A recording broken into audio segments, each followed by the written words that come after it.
Arthur Smith's job may be on the line. Will the Atlanta Falcons step up and beat their biggest rivals in the New Orleans Saints? It is crossover Thursday. You are Locked On Falcons, your daily Atlanta Falcons podcast. Part of the Locked On Podcast Network, your team every day.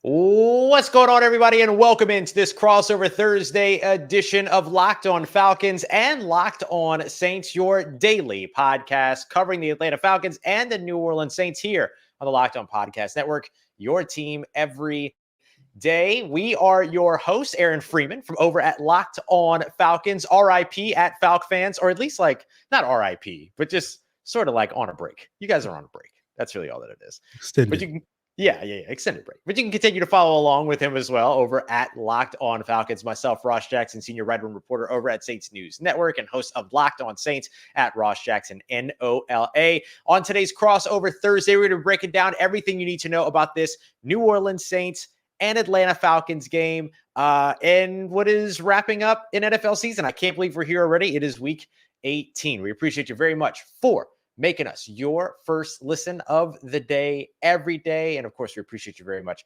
for checking out both Locked On Falcons and Locked On Saints. Today's episode is Crossover Thursday, brought to you by our friends over at Prize Picks. Head over to prizepicks.com/LockedOnNFL and use the promo code in all lowercase LockedOnNFL for a first deposit match up to $100. Aaron, it's the second meeting between these two teams. The hip-hop concert that almost wasn't in Atlanta ended up with a big win for the Atlanta Falcons and New Orleans Saints, and the Falcons starting to keep some slim playoff hopes alive as they come into week 18. We're going to be breaking down everything from what each team needs to do to win, the key matchups, and of course the biggest story. And why don't you kick us off here, Aaron? What's the biggest story for the Atlanta Falcons coming to the Big Easy here in week 18? Well, I think obviously for both of these teams, it's, you got to win this game to have any chance at making the playoffs. You need some help from Bryce Young and the Carolina Panthers. We'll see if we get that on Sunday. So that's obviously on the line, seasons on the line, playoffs on the line, all that sort of stuff and more. But that's no different for either one of these teams. But I think specifically with the Falcons, it is really about, is this game going to decide the fate of head coach Arthur Smith? Because there's been a lot of speculation on Locked On Falcons and elsewhere over the last, several weeks about, is Arthur Smith coaching for his job? And it seemed like 2 weeks ago when they got the win against the Colts, it's like, okay, like the season hasn't gone the way that you thought, but there's reasons for the Falcons to sort of, keep this thing moving and hope it gets back on track in 2024. And then things fell off the rails against the Chicago Bears. They had their biggest loss of the year against the Bears team that should have been a game that should have been close, even if they didn't win that one. And to get kind of blown out by that Bears team came at kind of the worst time. And so now it sort of erases any sort of goodwill that you may have had for Arthur Smith. And, I reached out to somebody today and I asked him, like, what do you think the odds that Arthur Smith keeps his job? And basically he said it's 50-50. So that's basically what we're like. If the Falcons win, I guess he keeps his job. If they lose, who knows? So that's going to be, really important. And, do the Falcons show up and play like a team with their backs against the wall where they need to, or do they kind of lay down and do the thing that the Falcons too often do in this world that lead to my disappointment? And when they get into these sort of must-win, you're in type of games, like at least in my lifetime, Ross, like they never win these games at the end of the season. So like I've been talking all week long on Locked On Falcons. Like I don't believe I'm out. Like I'm checked out. I'm not buying in, but maybe, just maybe they'll pull me back in and they'll play well on Sunday. Yeah, I mean, that would be huge for Atlanta. It'd be huge for New Orleans to get the same thing. In my history, Aaron, the Saints win these games when they need to, and then they sit home and then they wait to see if the other team's going to win, and then the other team that they need to win oftentimes doesn't. Everyone will remember a certain San Francisco 49ers team that needed to beat a certain really bad football team a few years ago, and that really bad football team beat the San Francisco 49ers, which was the weirdest thing that we feel like ever happened. And of course, there was a Rams in Seattle debacle years ago that ended up costing the Saints a playoff spot and all these other things too. So that tends to be the case, is that the Saintsy thing is, win the games that you need to win late in the season, and then watch the other team that's playing to potentially get you in lose. So I'm going to ask you the question here in a little bit. How much, if the Falcons win, they need Carolina to win. If the Saints win, they need Carolina to win. What's your confidence level in the Carolina Panthers? Think about that for a second. And I'm going to tell you what the big story here is for the New Orleans Saints. And surprise, surprise, it's the same thing. The Saints have a chance to keep their playoff hopes alive, and their playoff hopes should already be alive. This should be a 10-win team. It's not.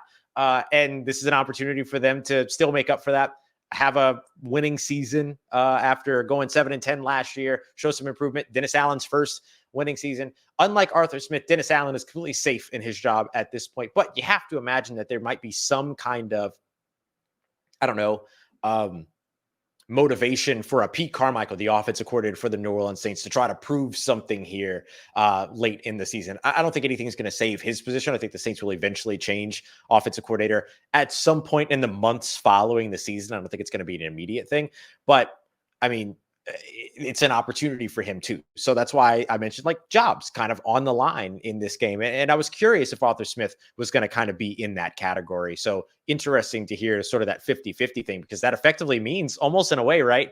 Like Saints win, Arthur Smith probably teeters over to one side of that 50-50. Falcons win, it teeters over to the other side of that 50-50. Yeah, that's a fair way to put it. And, confidence in the Carolina Panthers, well, unless they're playing Desmond Ritter, I don't have any confidence that the Panthers can win a football. They could be playing Kyle Trask. Trask. So there is that. We'll see what happens with Baker Mayfield. It's not the greatest situation to be in for either one of these teams. Is this what the expectation was for Atlanta? Is this less than the expectation? Like the fact that both of these teams are effectively a win and some help away from the playoffs is not a bad situation, but at least here in New Orleans, it feels like it's less than the expectation. Is that true for Atlanta as well? It's definitely true for Atlanta. I think both of our teams, when I think back to that season preview that we did with the division, yes, I think we both kind of went into the season being like, this should be either New Orleans or Atlanta's season, right? Mm-hmm. I had no confidence in the Saints, and I'm sure you probably had less confidence in the Falcons, but it was one of those things where one of these teams should have emerged and been a 10-win team to take control of this division, and neither of those teams did that this season. And I think for the Falcons, given their ups and downs and some of the sort of disheartening losses that they've had this year to some very bad teams like Carolina, like Arizona, it has really undermined expectations. And that's why Arthur Smith going into the season seemed relatively safe in terms of his job status. But now at the end of this year, there are a lot of questions when it comes to that. Yeah, that's big. Speaking of those division previews, by the way, I don't know if you knew this or not, but James Yarko of Locked on Bucks and I last week did a bet. I'm not going to ask you to do a bet, but James and I did a little bit of a bet where if Mike Evans scored a touchdown, then during the preview, the division preview, I would call it like a jersey. The ones I'm talking about that are like jerseys, but it's the shirt, the Mike Evans jersey. But if Taysom Hill scored a touchdown and Mike Evans didn't, then he would have to wear a Taysom Hill jersey. And guess what happened? Taysom Hill, Atlanta's finest, ended up winning. I would never make that bet with you, Ross, because that's just guaranteed. I just might as well put on the jersey right now. There is something about all of that for sure, but we'll get some great laughs around James when it comes to that. All right, let's take a look at next the matchups that will make all this up. We know what's on stake or what's at stake, the playoffs for both of these teams, potential jobs on the line here. There's a lot at stake. So what are the matchups that are going to help decide this game and potentially the future in those conversations? We're going to be breaking that down here as we continue on with today's Crossover Thursday episode of Locked on Falcons and Locked on Saints here as part of Locked on Podcast Network, your team every day. And today's episode of Locked on Falcons and Locked on Saints is sponsored by BetterHelp. BetterHelp Therapy Online is awesome. And if you're a Saints fan or a Falcons fan, there's no ands there, sorry, or a Falcons fan, you could probably use somebody to talk to every now and then. It happens. All of our problems look different. Sometimes they're big, sometimes they're small. Sometimes it's about you and the people around you. Sometimes it's something internal, whatever it might be. I cannot stress how important therapy can be and how helpful it can be. and making you feel like whether your problems are big or small, they're all just as important. That's what we love about BetterHelp, is that they give you the support that you need to be able to find that out for yourself. Because sometimes therapy, all of that can feel very inaccessible. BetterHelp makes it all very accessible. It's designed to help you from your home, from your laptop, as a video call, a phone call. You can even do like text conversations as well. It's really, really great. No traffic, no waiting rooms, none of that stuff. Just a nice and easy conversation with somebody that's ready to listen. So celebrate all the progress that you are making, have already made, and are about to make in the new year by visiting betterhelp.com/locked-on today to get 10% off of your first month. That's BetterHelp, HELP.com/locked-on. Go and check them out today. All right, everybody, continuing on with this crossover Thursday edition, Locked On Falcons and Locked On Saints. We thank you very much for being everydayers here on the Locked On Podcast Network. Make sure you go and check out the Locked On Sports Today 24/7 national sports stream, the first of its kind on YouTube. You can subscribe at Locked On Sports Today. Aaron, as we take a look now at we know what's at stake, but now let's talk about some of the matchups that are going to make or break exactly those different deals. When you look at like what's a big matchup that can define this for the Falcons, what are you watching this week? Well, for years and years, the marquee matchup in this Saints Falcons was Drew Brees versus Matt Ryan. But ultimately, those games kind of boiled down to who's going to win in the trenches. And far too often, the Saints would win in the trenches. And now that the quarterback play is not quite to the Brees and Ryan level for these two respective teams, the trench play is even more important. So I'm looking at, we saw in that Week 12 game, the Falcons kind of dominate that matchup, especially with their ground game. We'll see, if that's going to repeat this week. Obviously, that will be the key for the Falcons. They'll look to establish a run and they'll challenge the Saints. Okay, can you stop us? Right. But I think on the opposite side of the ball, one of the intriguing matches I'm looking at to kind of slow down the Saints offense, because with the expectation that Alvin Kamara is not going to be in this game, I think the Saints are going to lean a little bit more in their passing game and Chris Olave. So the Falcons are need to get after the quarterback. And I'm looking at some of these injuries on the Saints offensive line. No Ryan Ramczyk. We saw Landon Young step in that previous game, give up a sack to Arnold Ebiketie. I know Young's dealing with some injuries, so maybe it's Cam Irving that starts at right tackle this week. And my favorite punching bags on the Saints offensive line are Andres Pete, Cesar Ruiz. What happened to Trevor Penning? I used to love making fun of him.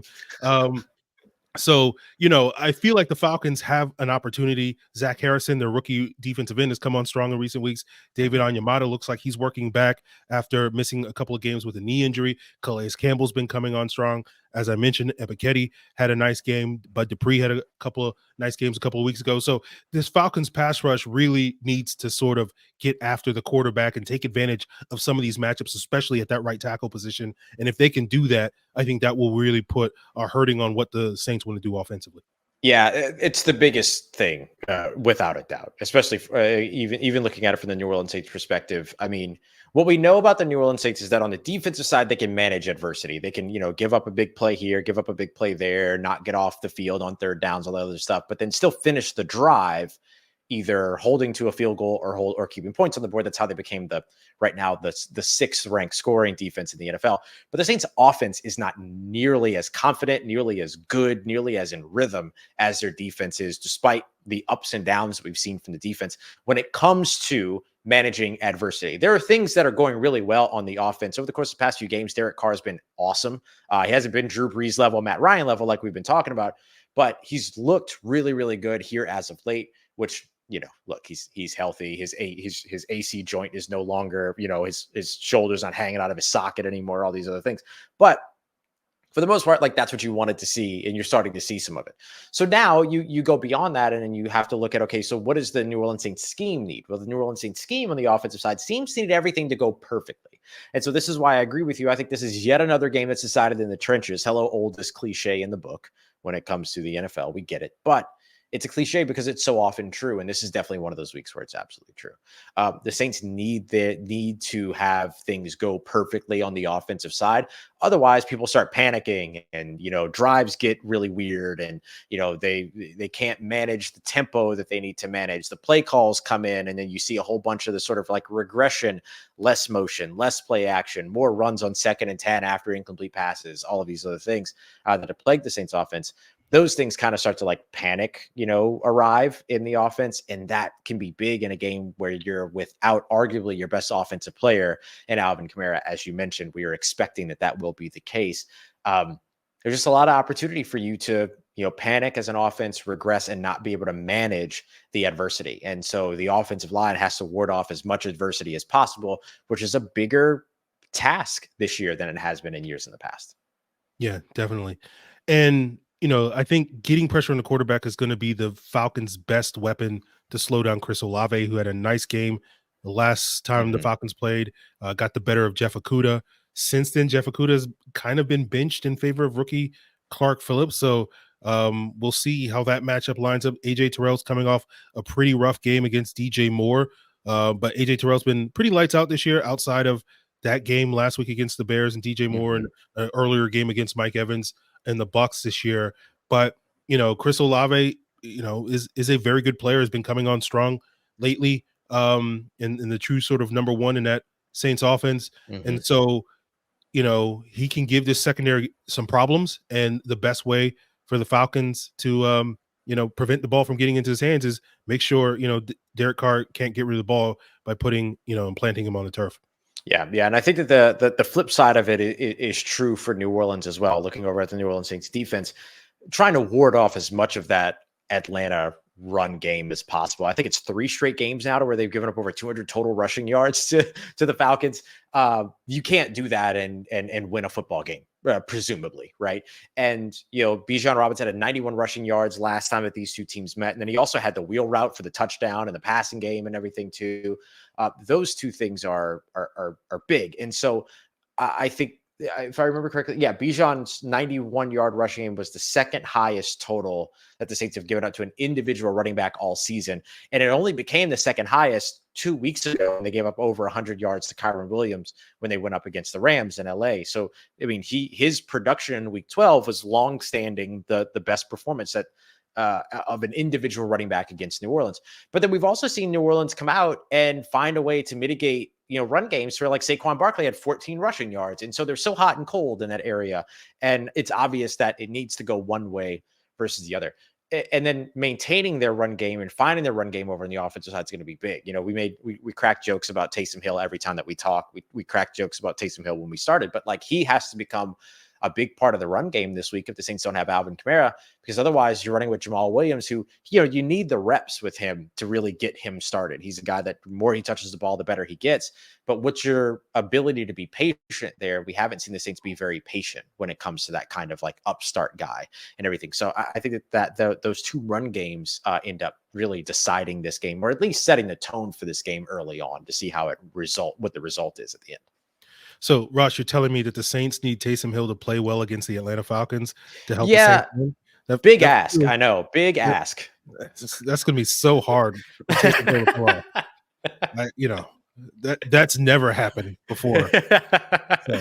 I do think that he becomes really important in the run game. It's going to be interesting to see how else he ends up contributing. But if you look over the course of the past couple of weeks, one of the things that keeps Taysom Hill from being involved in games isn't necessarily the defense. It's that the Saints kind of like have this idea that he's only valuable in certain game situations. Oh, well, the game situation dictated it. And so we weren't able to really utilize Taysom Hill, which is kind of wild. Like he's one of your best players.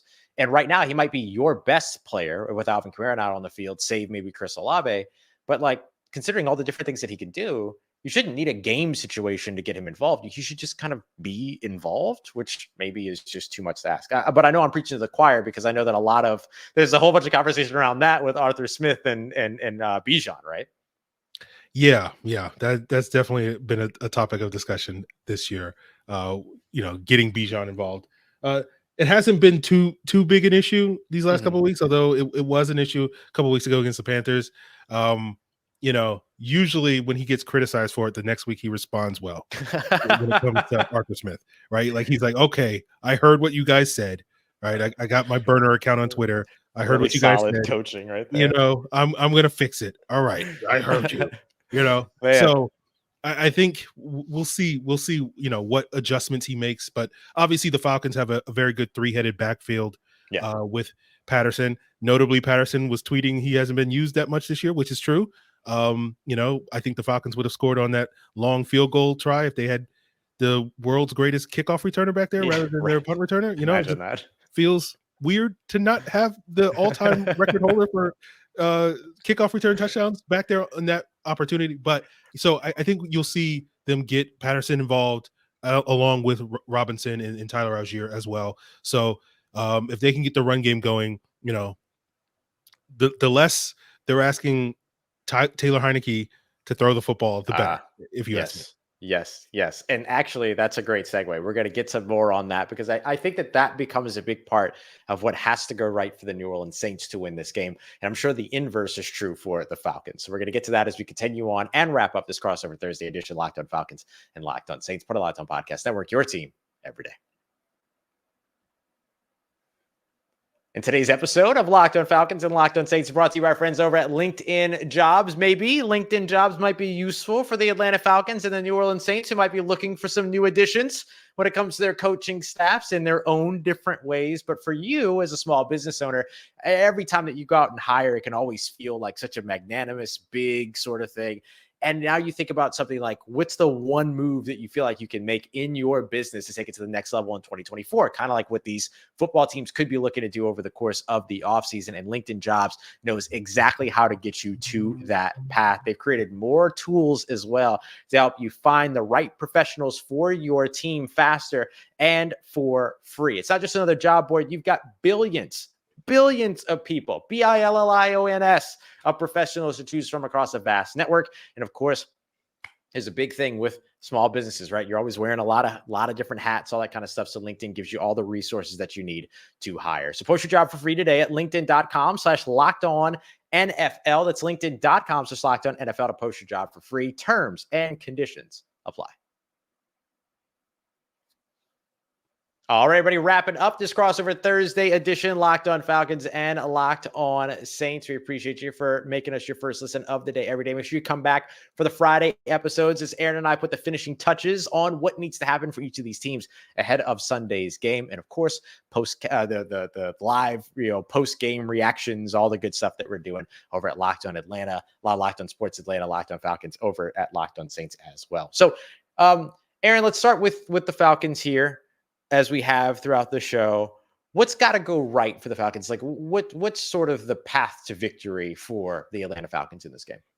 Well, one of the things I liked about last week's game against the Bears was the Falcons came out very aggressive, dialing up some shot plays to move the ball, and they were able to move the ball down the field. Unfortunately, the snowy conditions, I think, contributed to Younghoe Koo missing a field goal to start that game. Actually missed 2 field goals on their opening 2 drives. But I liked seeing the Falcons being aggressive, taking shots down the field. I think that's the way that you want to play, get off to a fast start, and then just lean on your run game for the rest of the day and just hope that can just sort of salt away the game for you and effectively move the football for you. And you win some of those matchups on the defensive side of the ball. And that's sort of the path to victory for this Falcon team. And I think if they do that, that's their formula for success. As I said, the less Taylor Heineke has to throw, the better. I'm trying to think. Is there another way, a kinder way to put it? But no, that's basically it. Take the ball out of Taylor Heineke's hands, and I think that's going to be their formula for success. Yeah, look, that's going to happen. It's okay. Like that's going to happen when you're down to your second QB option, right? When your original guy didn't pan out and whatever. Like we saw that happen with the, Trevor Simeons of the world and all that here in New Orleans. Like, Andy Dalton, even like the less you throw, the better in certain situations.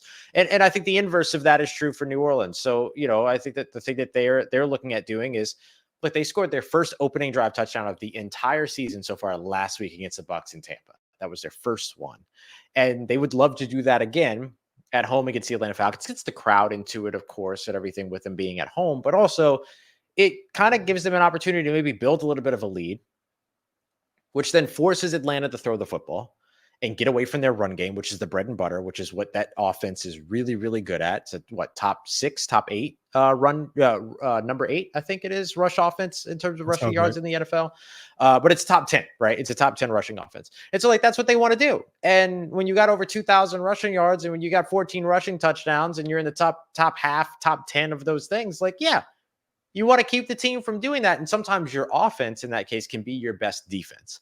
And so if you score points over on the offensive side and force the opposing team not to run the football anymore and instead drop back and pass, that allows you then to be able to maybe maximize and be opportunistic, take advantage of some of the mistakes that a Taylor Heineke has the capacity to make.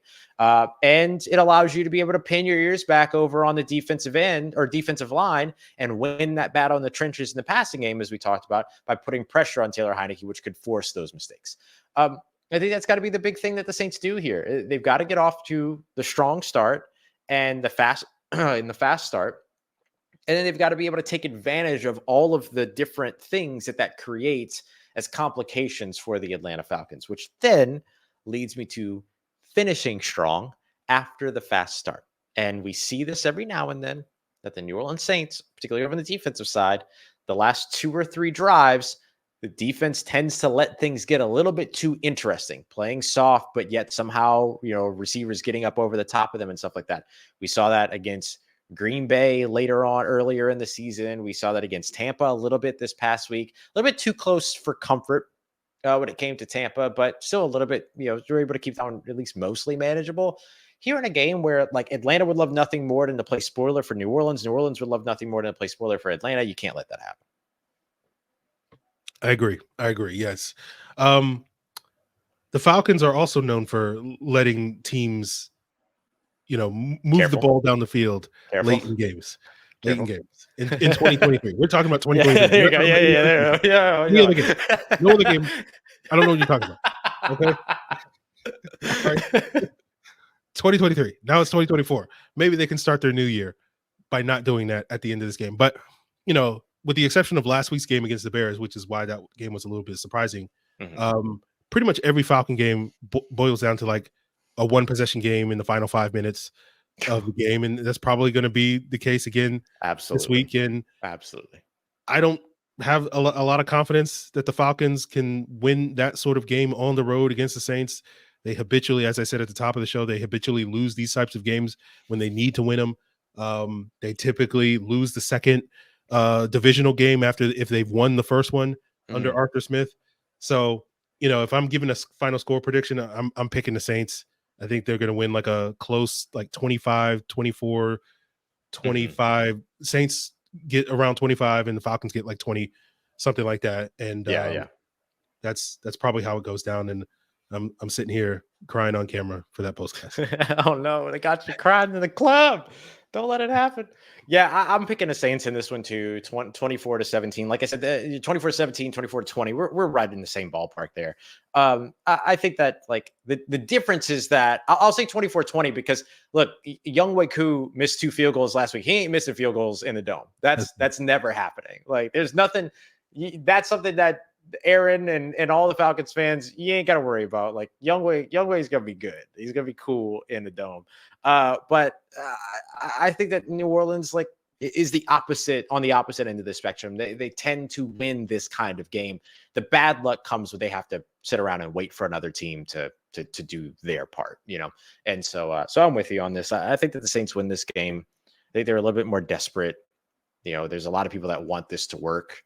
And this is an opportunity for them to say, okay, this can work, basically, and then flaunt it for an entire offseason, get everybody to buy in again, and then see what 2024 looks like. The Saints kind of need this for their future, most immediate future and long-term future as well, especially because, look, they're already restructuring contracts, Aaron. We're here again with the salary cap. Like they're just gonna run it all back. So, so they want to have some confidence with what they've got.